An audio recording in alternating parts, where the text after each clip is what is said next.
There's a traditional definition for the word psychonaut.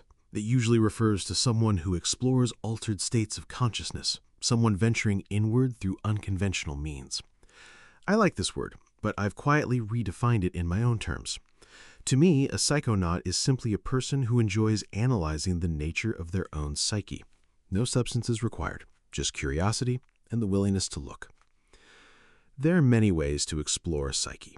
One of the ways I do it is by studying the people around me, watching how someone reacts under pressure, how they move through grief or joy or discomfort, what they avoid saying, what they can't stop talking about.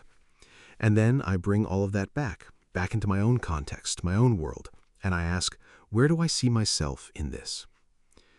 Because my feelings and thoughts are uniquely mine, the specific combination of experiences, fears, preferences, contradictions that make up who I am, that belongs to no one else. But so much of what I feel is also deeply shared. The longing for connection, the fear of being misunderstood, the quiet pride after doing something hard. That tension between what is distinctly mine and what is universally human, that's the territory I find most interesting to explore. I ask myself strange little questions sometimes. Why do I like a certain food and feel almost nothing toward another one? Why certain leisures restore me while others, even enjoyable ones, leave me feeling slightly hollow afterward? These aren't life or death questions, but they're honest ones, and the honest questions are almost always the more interesting ones. The deeper reason I explore this is because I don't want to be unaware of what I am. I don't want to live day to day on autopilot, stuck in a cycle I never chose, never examined, and never questioned. That kind of life is available to anyone. It requires almost no effort. And I think the effort of self-examination, even when it's uncomfortable, is one of the more meaningful things a person can do with their time here. So I look at myself from time to time. I try to figure out what I can do better. I sit with my flaws, not to punish myself with them, but to actually understand them, process them. Because I know I can never be perfect. That's not the point. The point is awareness, the slow, patient accumulation of self-knowledge that makes you a little more whole each time you do it. And there's something that happens as that awareness builds. It's hard to describe exactly, but the closest I can get is this. I start to feel more like myself, like I'm channeling a part of myself that's hidden, that wants to be found and flourish, not performing a version of who I think I should be, not drifting into whoever the environment around me suggests I become. Just closer to the real thing, closer to whatever I actually am underneath all the noise. And I think that's worth pursuing, quietly, honestly, without needing it to look a certain way. So, I'll ask you, how well do you actually know yourself? Not the version you present, not the one others have named for you, but the one that shows up when no one is watching and you're left alone with your own thoughts.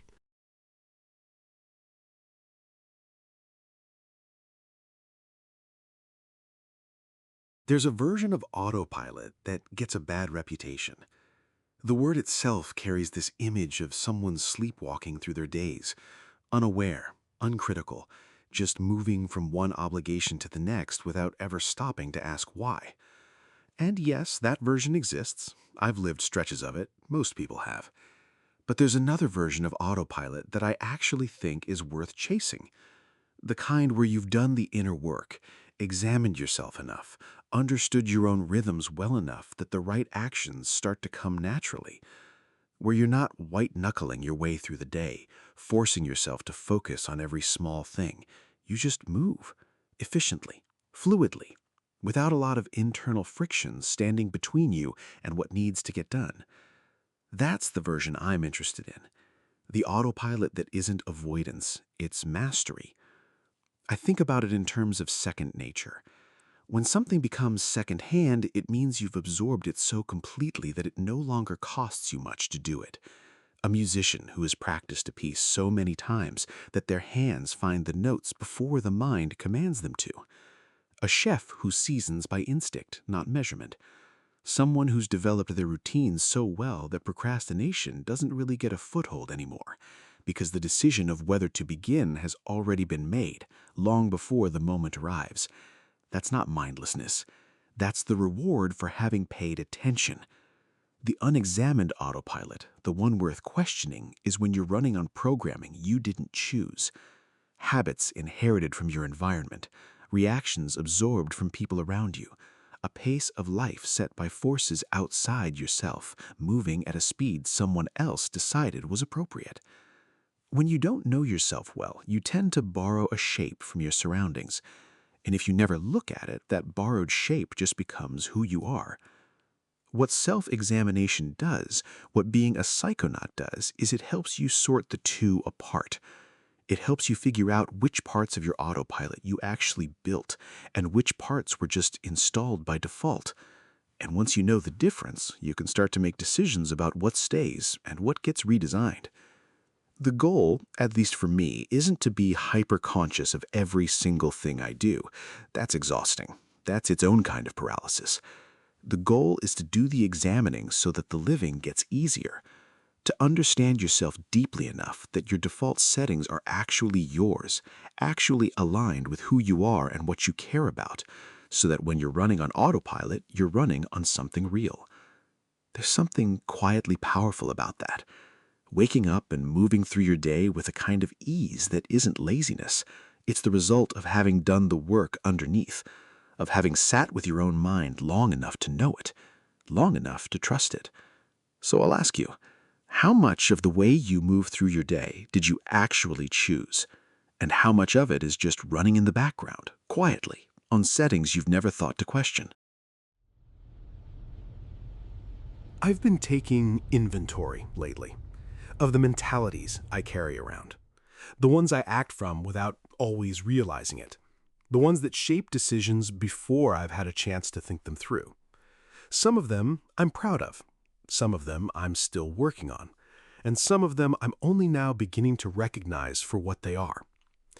I think there's real value in being able to look at your own mentalities clearly, not to judge them too harshly, but to actually see them, because awareness is where change begins. If I can recognize a mentality for what it is, be realistic about it, and have the intention to change it if I need to, that's what matters. That's the whole process right there.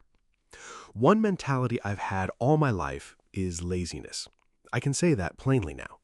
Historically, I've been someone who coasts, wanting to do as little as possible, always feeling a little bothered by the idea of putting in more effort than necessary. That's just the honest truth of it. And for a long time, I wanted to change it without quite doing anything about it. But something shifted. Lately, I'm glad to say that I'm not coasting anymore. The idea of spending the limited time I have in this life doing the bare minimum, it started to feel like a waste, like leaving something important unopened. Because deep down, I recognize that I have skills and abilities, and I shouldn't squander my own gifts. That recognition changed things. On the other side of that coin, there are mentalities I actively want to keep. The one I value most is this constant pull toward improvement, toward achieving things, building things, moving forward. That mentality is one I want to perpetuate. It's satisfying in a way that coasting never was. There's a quiet but real sense of accomplishment that comes at the end of a day when you actually did something, when the day meant something. But then there are all the other mentalities, the subtler ones, the harder to name ones. The ones that don't announce themselves but quietly steer things anyway. A mentality around how I handle discomfort, one around how I respond to other people's success, one around what I believe I deserve, or what I think I'm capable of. These are the ones worth sitting with, because they're doing more work under the surface than most people realize. I think of it almost like a map. Some of the territory is familiar. I've been there, I know the roads, I know what lives there. But there's so much terrain I'm still exploring, regions I've only caught glimpses of, places that show up unexpectedly and how I react, what I avoid, what I reach for without thinking. The journey of identifying these mentalities, making sense of them, figuring out which ones could use a little repair along the way, that's an ongoing one. It doesn't have a finish line, but I'm glad to be on it, glad to be paying attention. So I'll ask you, if you had to name one mentality you carry that you've never quite said out loud, one that's been quietly running things behind the scenes, what do you think it would be?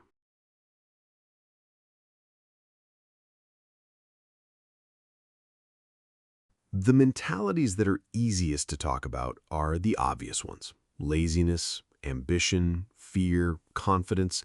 These have names. They're recognizable. You can point to them in a conversation and people know immediately what you mean. But the ones I find most interesting, and honestly most consequential, are the ones that don't have clean labels. The subtle mentalities, the ones operating so quietly in the background that you can go years without ever noticing they're there. And yet, they're shaping everything. There's one I've noticed in myself around effort and visibility, a quiet, almost unconscious calculation I make sometimes about whether the effort I'm putting into something will actually be seen or appreciated. And if the answer feels like no, something in me pulls back. Not dramatically, just slightly. Enough to matter. I don't think I chose that mentality. I think it developed slowly through accumulated experience and installed itself without asking for permission. That's how the subtle ones work. They don't arrive with fanfare. They grow in the spaces between conscious decisions, in patterns of reaction, in the things you consistently avoid, in the stories you tell yourself about why something didn't work out. They're the water you've been swimming in so long you stopped noticing it was wet. Another one I've caught glimpses of is a mentality around starting. There's something in me that can make a beginning feel heavier than it needs to be, like the first step of anything carries the full weight of everything that follows. So sometimes I circle, I prepare, I think it through one more time. And underneath that circling is a subtle mentality that I'm still working to understand, something about readiness or worthiness or the fear that what I make won't match what I imagined it could be. These aren't things that show up in obvious behavior. They show up in hesitation, in the gap between intention and action, in the projects that stay almost started for longer than they should. The reason I think it's worth identifying them is not to turn yourself into a self-improvement project that never ends. It's because understanding the subtle mentalities gives you options. When you can see the pattern, you can make a choice about it. You can decide whether it's serving you or just running on its own momentum, a program that was written a long time ago for a situation that no longer exists. I'm still mapping mine. Some I've identified clearly enough to name. Others I can only feel the edges of. A slight resistance here, an unexplained hesitation there, a reaction that doesn't quite match the situation that triggered it. Those are the ones I stay curious about, because the subtle mentalities, once you start to see them, tend to explain a lot. They fill in gaps, they connect dots, and there's something almost relieving about that, like finding a word for something you've felt for years but never been able to describe. So I'll ask you, is there a pattern in your own behavior that you've noticed but never fully examined?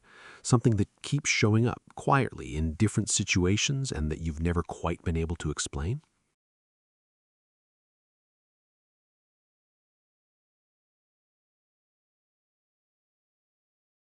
The mind is like a river, constantly moving, constantly fed by new sources, conversations, books, a lyric that catches you off guard, something a stranger says in passing that you find yourself thinking about 3 days later. Over a lifetime, that river picks up a lot.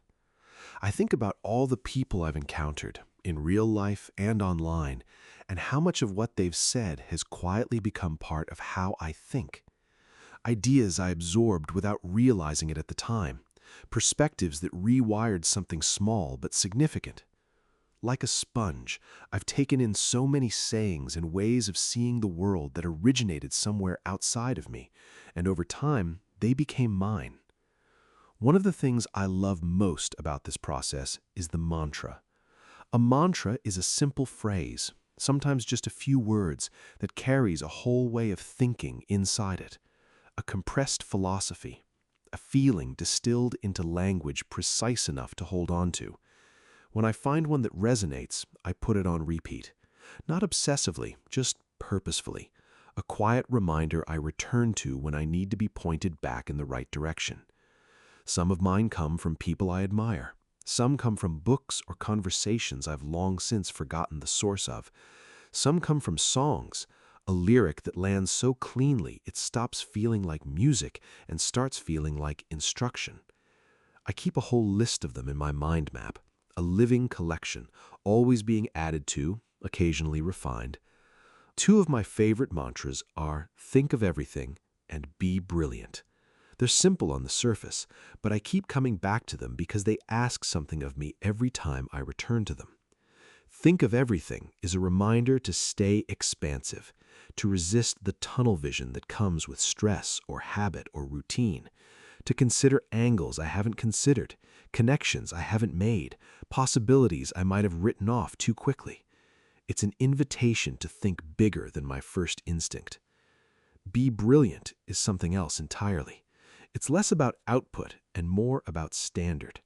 It's a quiet challenge, not just to show up, but to show up fully, to bring something real to whatever I'm doing, to not settle for the version of the work that's merely fine when the brilliant version is still available to me.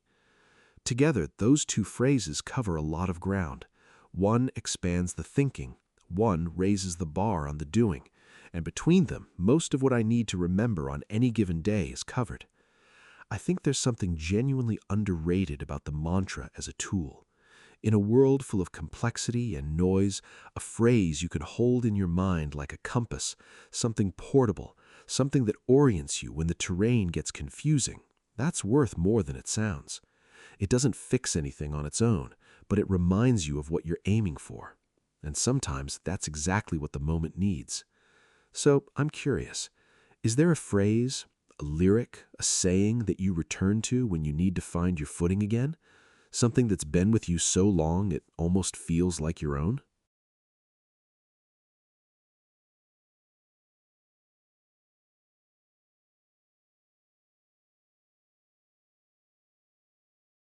There's a certain point in the collecting process where something shifts. You've gathered enough phrases, enough borrowed wisdom, enough other people's compressed philosophies, that you start to notice the gaps, the places where nothing you've collected quite fits, where the experience you're trying to name is too specific, too personal, too yours for someone else's words to reach it. That's when the idea of writing your own mantra starts to make sense. It's a different kind of work than finding one. Finding a mantra is almost passive. You encounter a phrase and something in you recognizes it, like hearing a word in a foreign language and somehow knowing what it means. Creating one requires you to go the other direction, to start with the feeling, the experience, the hard-won understanding, and work backwards toward the words that can hold it. I think the raw material for a personal mantra is always experience, something you lived through, something that changed how you see things, a lesson that arrived the hard way, or a realization that came quietly in a moment you almost didn't notice. The mantra is just what happens when you try to keep that realization portable, when you distill it down to something small enough to carry. The challenge is precision. A mantra that's too vague becomes wallpaper, something you say without hearing anymore. The phrases that actually work, the ones that continue to land even after hundreds of repetitions, tend to be specific enough to have an edge to them. Specific enough that when you say it, you feel it pointing at something real. I've found that the best ones don't come from trying to write a mantra. They come from paying attention to yourself, from noticing the moments when you think something with unusual clarity, and instead of letting that thought pass through like all the others, you stop and write it down. You hold it. You see if it still means something the next day and the day after that. The ones that do tend to earn their place in the collection. There's also something worth saying about ownership. A mantra you inherited from someone else is useful, but a mantra you built from your own life carries a different kind of authority. It's not just a phrase you believe, it's a phrase that came from somewhere you've actually been. That's harder to argue with on the difficult days when part of you is looking for reasons to give up on the standard. The phrases I've collected from others have pointed me in good directions, but the ones I've slowly started to form from my own experience, the ones still taking shape, those feel like something else, like finding your own voice after spending years studying other people's, like reciting a prayer and meaning it in your own words. It's an ongoing process. A mantra isn't usually finished the first time you say it. It gets refined through use, sharpened by the moments when it's tested, adjusted when it doesn't quite hold, until eventually it fits, until eventually it sounds unmistakably like you. So I'll ask you, If you had to distill one hard-won truth from your own life into a single phrase, something that actually came from your experience and no one else's, what do you think it would be?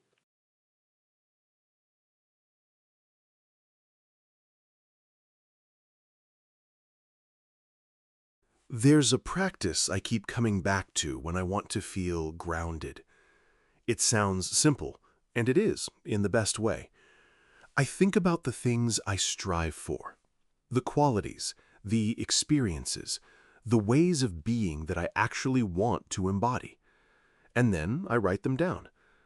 There's something about the act of writing that makes things real in a way that thinking alone doesn't.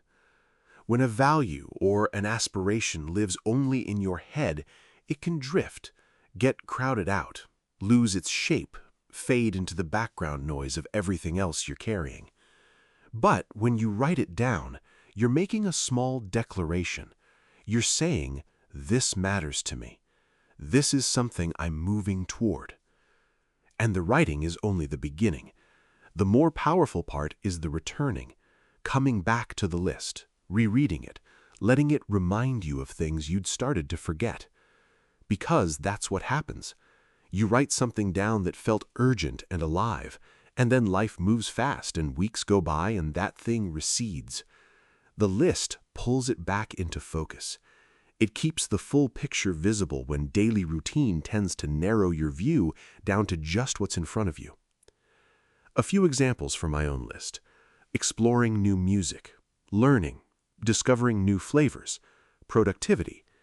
These might sound like small things on their own, but they point towards something larger, toward a version of myself that stays curious, stays engaged, keeps reaching for experiences rather than cycling through the same familiar ones.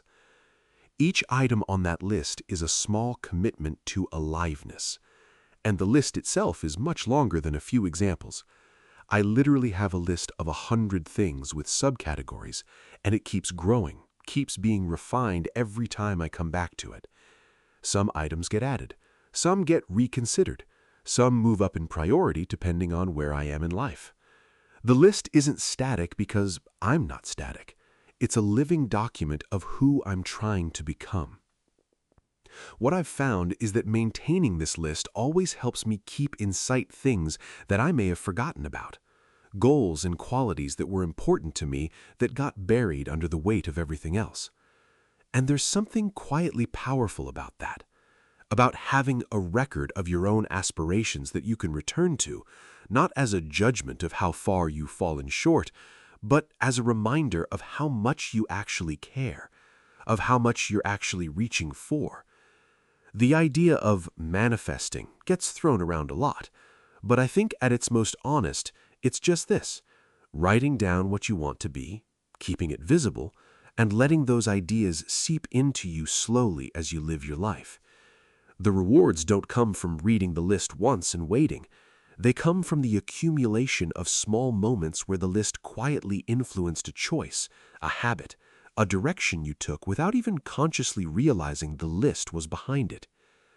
So I'll ask you, if you sat down today and started writing out the things you genuinely strive for, what's the first thing that would appear on that list that surprises you?